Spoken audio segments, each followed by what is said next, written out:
Welcome back to Movies TV Mad. You can follow me on X at Movies TV Mad and on Instagram and on Threads at Movies TV Mad X. A very warm welcome to Monday's edition of the Movies TV Mad Daily.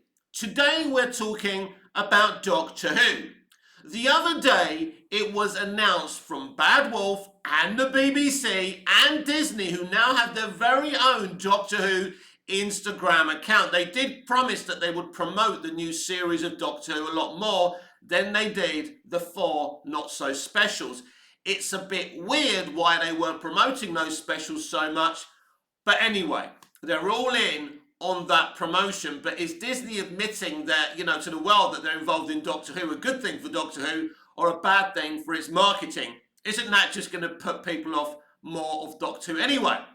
It was announced we're getting a schedule change for the new series. I think, is it May the 8th, May the 11th, something like that it launches, but it's going to be a very different launch. For example, we're getting 8 episodes, which is a reduction to what we had back in 2005, which was a 13 episode series. Same with season 2, 3, 4, and kind of as we went down the Moffat era, they got reduced to 12. And then the Chibnall era, when he could be bothered to make episodes and write episodes, 10, and now it's 8. So basically we're going to get 2 episodes, which is exciting, but it also makes the season go quicker, but fine. But they're going to be dropping basically midnight on the iPlayer. Now I think there's a bit of controversy here because I think they'll be dropping on Disney Plus before they drop on the iPlayer. And there's a concern about, spoilers. But interestingly enough, quite a few years ago, the name of the Doctor was on physical media. Amazon has sent the season 7 box set, out early. And people had access to the name of the Doctor even before it aired. Now, Stephen Moffat thanked and congratulated fans for not spoiling that episode, because it was a huge reveal at the end of the day. It was crazy. I mean, John Hurt as a mysterious Doctor. Did I spoil it for you? I do apologise. But yeah, so now people are moaning about, potential spoilers, but also upset that Doctor Who is a quintessentially British show, but Americans are getting it slightly early. If I'm going to be honest with you, I'm upset about current Doctor Who quite a lot. I'm losing my passion for Doctor Who, but I'm not that vexed about this. I mean, for example, the iPlayer now does seem to, you get shows on the iPlayer before they're broadcast. EastEnders, Casualty. But interestingly enough, we had Charlie Fairhead's final Casualty episode the other night, and that was launched, on live television before it was on the iPlayer to avoid spoilers. So I think they can, pick and choose when they do this. At the end of the day, and I'm going to get hated for this, this is just progress. This is the way it is now. I think personally, it's a good service. And I think once people start consuming the episodes that way, they'll get used to it. There's always a kind of a refusal for progress, and I understand that, but I'm not vexed about this. But at the end of the day, even if I was vexed about this, and if the episodes are good, I'll watch them at 2, 3 a.m. It doesn't matter. I'll sit up till midnight, which will be 2 a.m. here in Cyprus, if the episodes are great. Now, I'm still going to continue watching Doctor Who, but that excitement and passion for the words Doctor Who I used to have, I mean, that passion and excitement for the words Russell T Davies has gone down.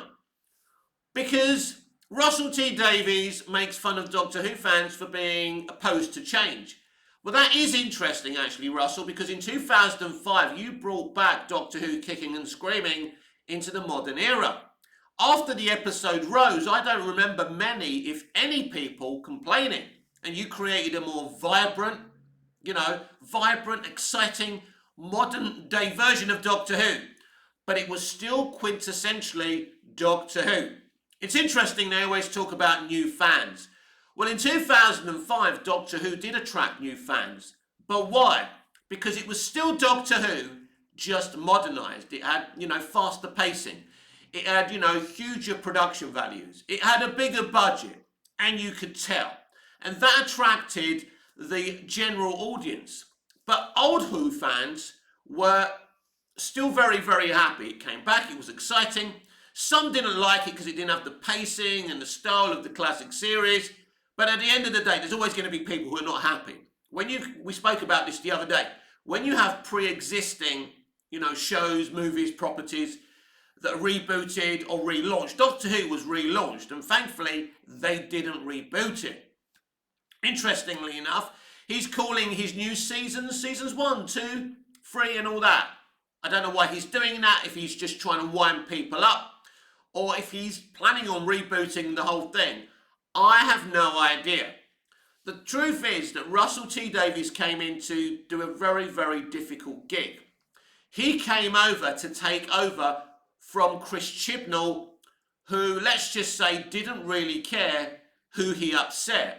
Now, I was very underwhelmed by the Chibnall era. I must say, though, Chris Chibnall's era was a lot more interesting to watch than those 4 RTD2 not-so-specials. I must admit, when I reviewed Star Beast, you're going to call me a hypocrite because I was really excited and I loved it and I had all these things to say. It had a lot of pacing. It was a lot of fun. Murray Gold's music was great. It wasn't a bad episode, but I'm still sour that they undid Donna Noble's brilliant tragic ending. Tragic endings are good, as I said on that review. And I warned you all when it was announced that, Catherine was coming back, that they would red pill that great tragic ending. And I'm doing it, not just undoing it, but the way they undid it, and that's Russell T Davies. He's dismantling his own Doctor Who legacy. And when he was first announced to returning, I think we were all dancing the gig and saying, oh my God, he's back, the good times are back, he's going to be like the good old days. And some people did warn us, we're still in current day. And I did start to think about this. Now, Russell T Davies is blatantly angry with us, the fans. He's not hiding the fact he doesn't like us. He took advantage of a comic relief special to announce that Davros wouldn't be in prosthetics anymore or be in a wheelchair. And I think, in a way, when, it's for charity, there should be a feel-good environment. We should be celebrating that. We should be celebrating Doctor Who, not taking advantage and trying to anger fans, because that's what he's doing. He's trying to distract us from the fact he's run out of Doctor Who ideas. Now, as the new series comes, I'm willing to forget those 4 not-so-specials and take, these new episodes for what they are, and hopefully he's got a vision and he's as excited and as motivated as he was for Doctor Who and is in love with Doctor Who as he once was when he brought the show kicking and screaming into the 21st century. I don't know. My hopes are not very high. He's tried his best to trigger, existing Doctor Who fans. Some of those existing fans are the fans he made Doctor Who fans in 2005 when he brought the show back. So I don't care about, I'm not that fussed about the new schedule changed.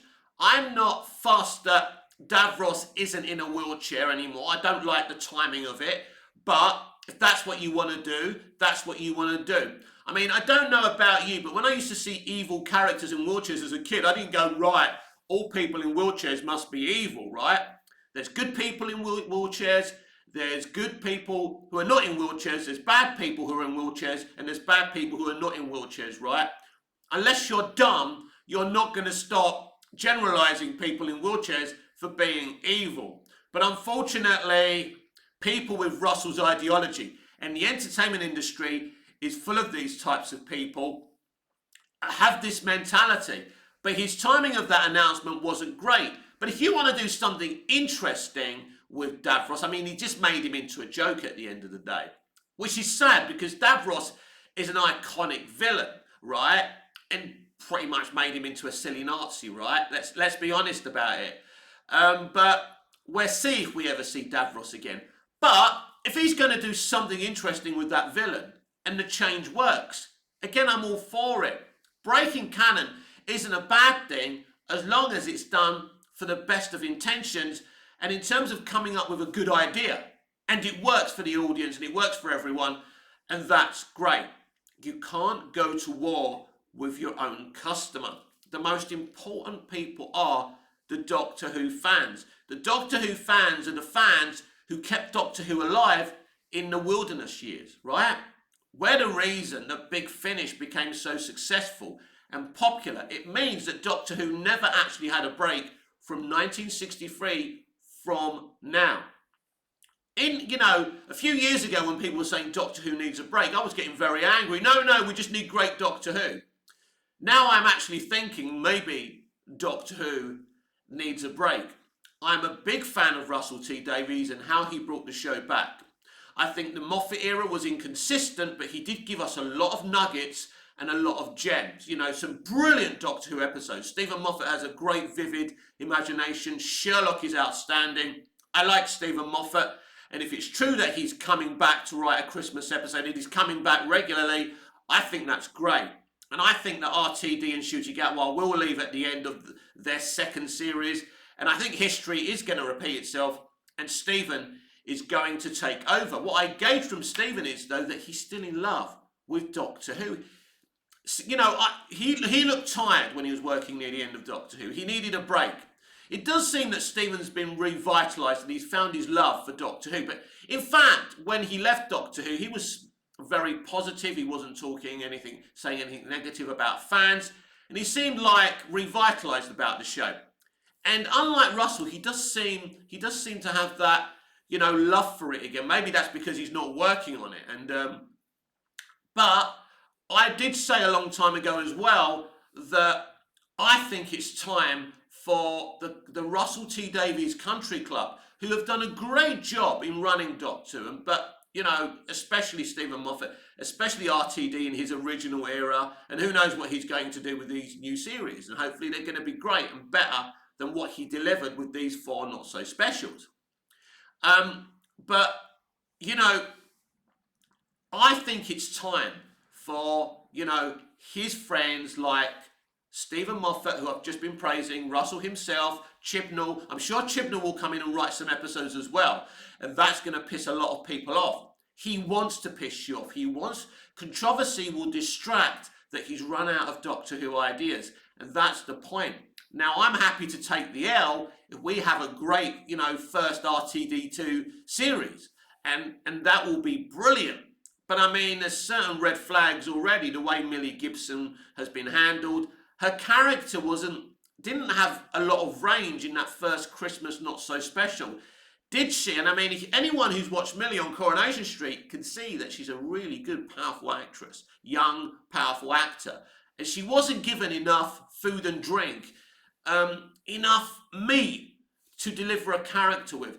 It was very, very odd. It did seem like a very, very basic, lazy first draft script.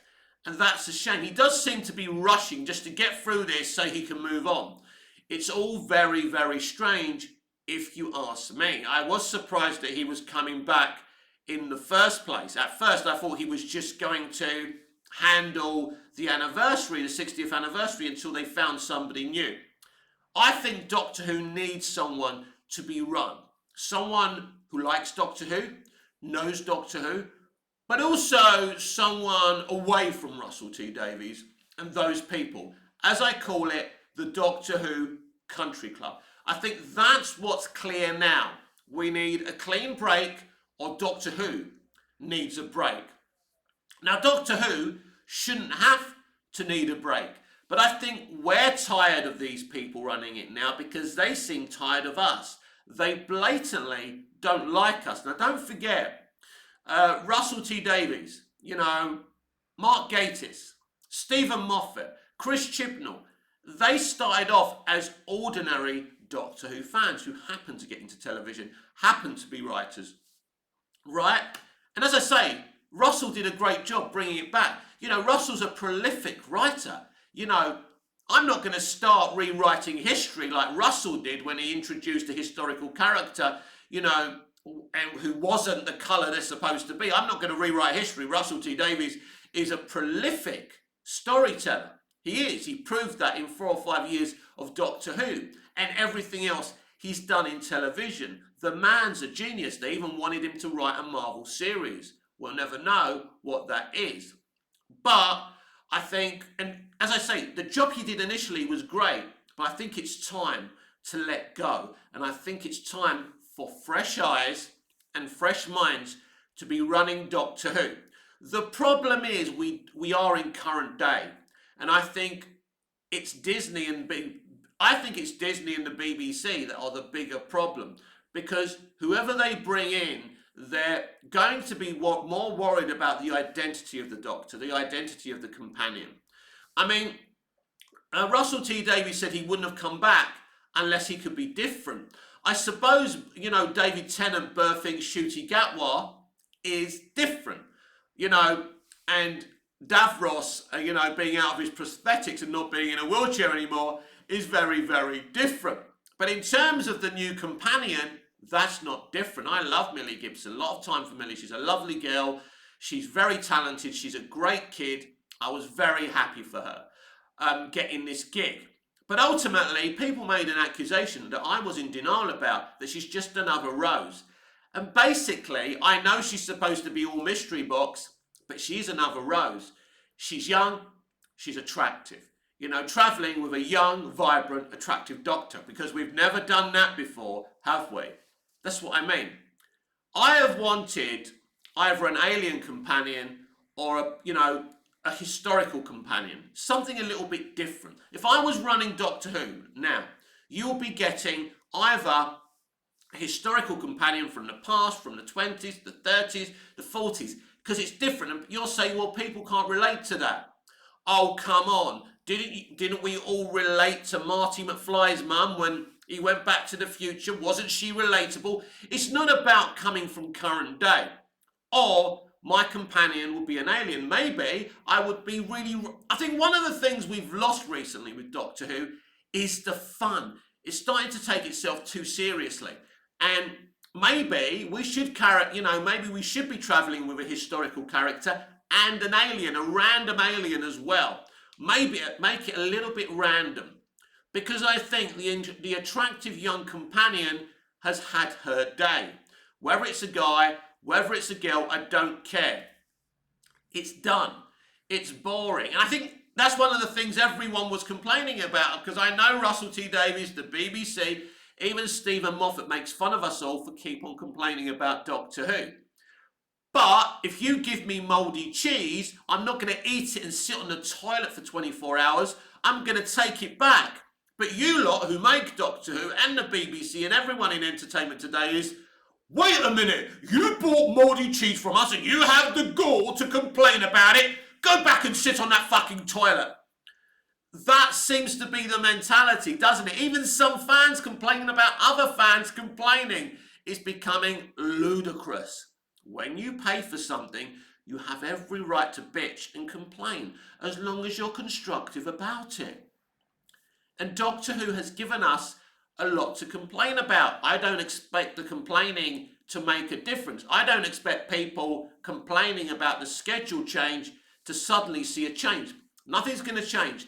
This is a business move, right? But EastEnders now, I think, goes out before it goes out on live TV. I think normally Casualty does, and a lot of shows do.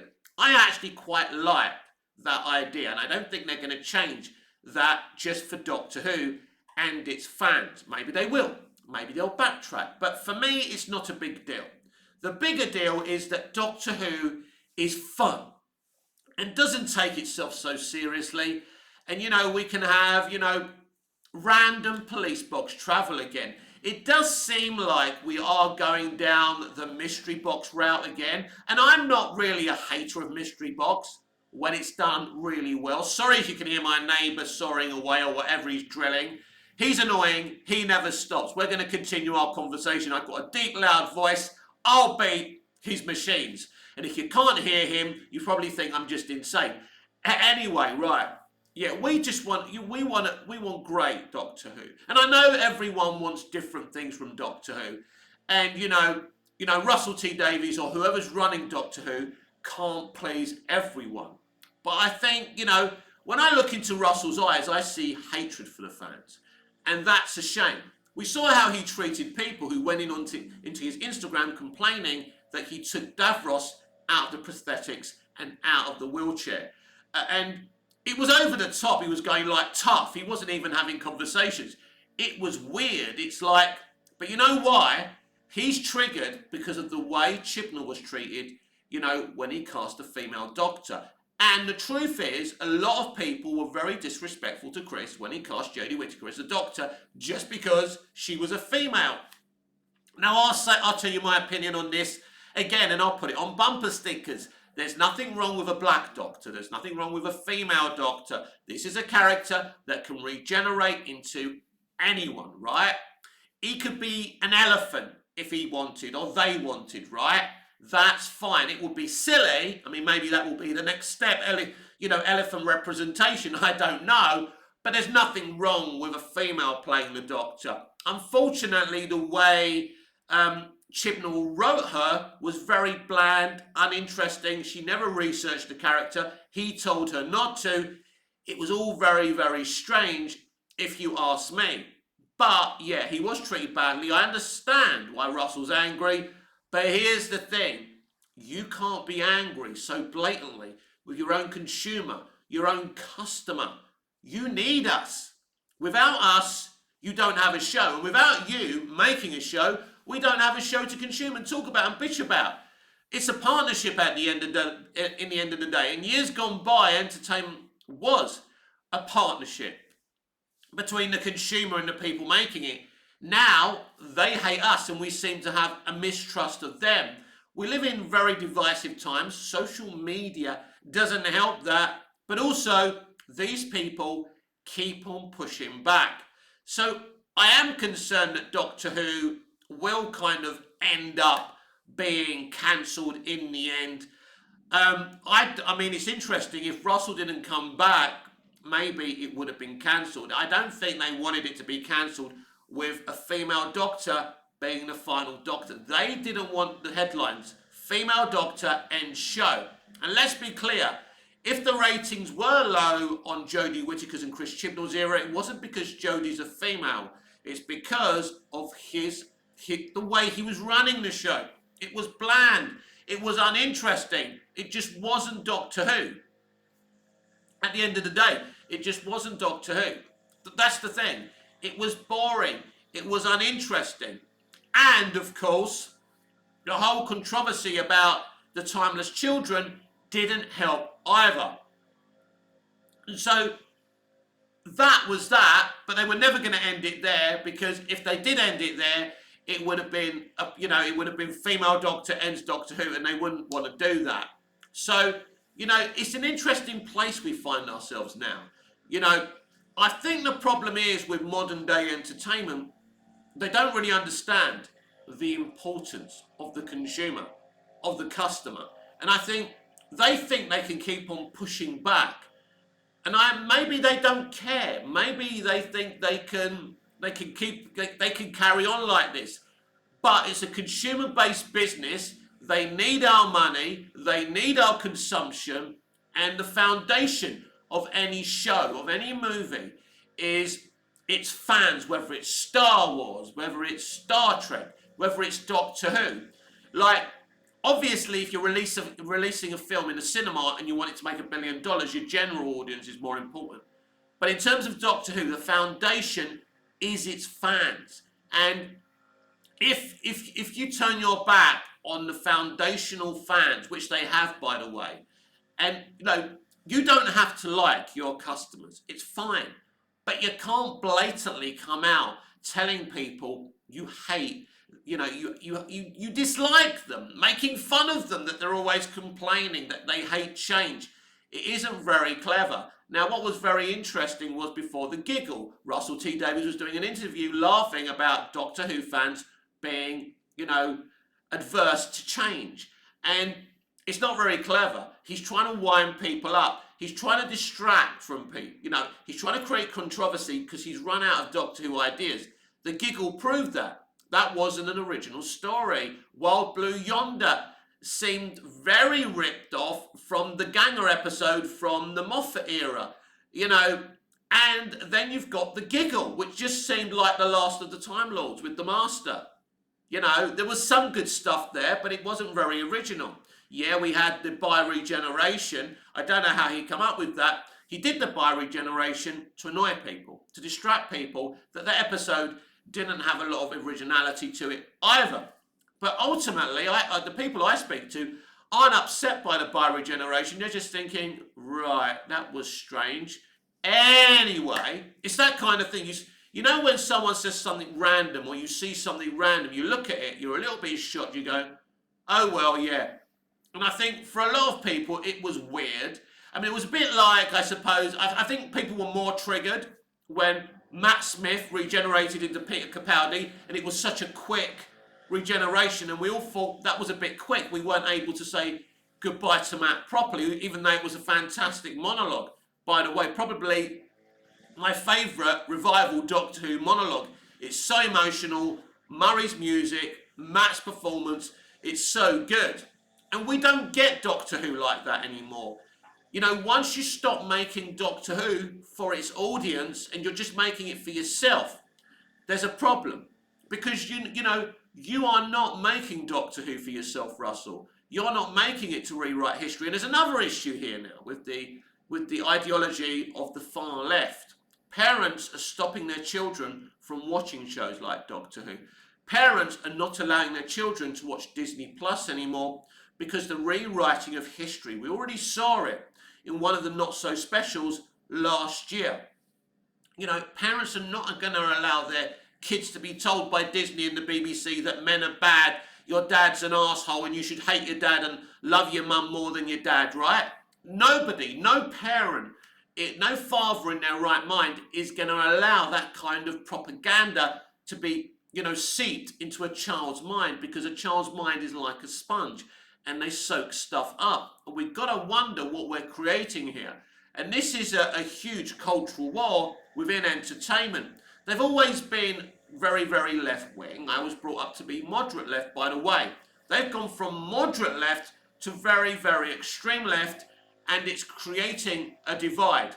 And what we want, what everyone wants, is Doctor Who to be great and exciting, like it was when Russell T Davies first brought it back. I'm sure if you look deeply, there's a lot of kind of left-wing commentary in Russell T Davies' era of Doctor Who. I know there is in Stephen Moffat's era, but a lot of it is under the blanket, and you really have to really look to see it, yeah? But nowadays, they get that mallet's mallet and they smash you over the head with it. And that's the problem. This is where we are today. But just to finish off in the last couple of minutes of this special Doctor Who video, maybe you didn't think it was very special, I enjoyed doing it. But just to finish off, I'd say the new scheduling to me isn't a big deal. It's just progress. People will get used to it and start to like it, I think.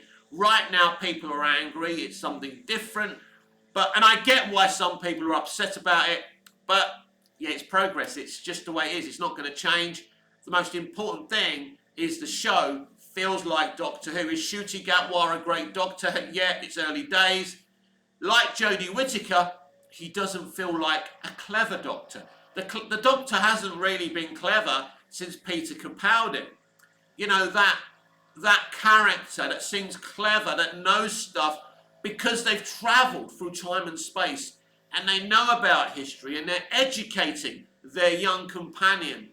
Doctor Who also used to be an educational show, and it's not so much. You look at Ncuti Gatwa's Doctor, there's a lot of gadgets, isn't there? The new sonic screwdriver that doesn't look anything like a screwdriver anymore. Again, cool, but it's very high tech.